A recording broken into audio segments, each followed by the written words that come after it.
Hi! In front of me is Samsung Galaxy Tab S9 and today I would like to show you how you can edit password saved in Google Passwords Autofill. First of all, go into Settings and scroll down to access Google section. Over here. Then click on Autofill. Autofill with Google and Google Password Manager.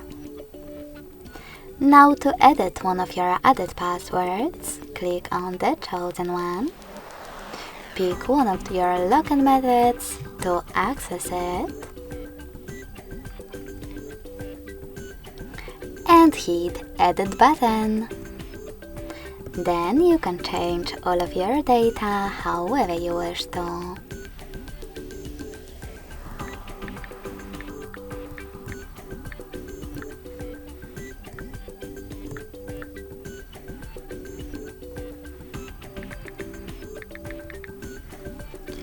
So when I do that and hit save at the top right corner, I can set my password.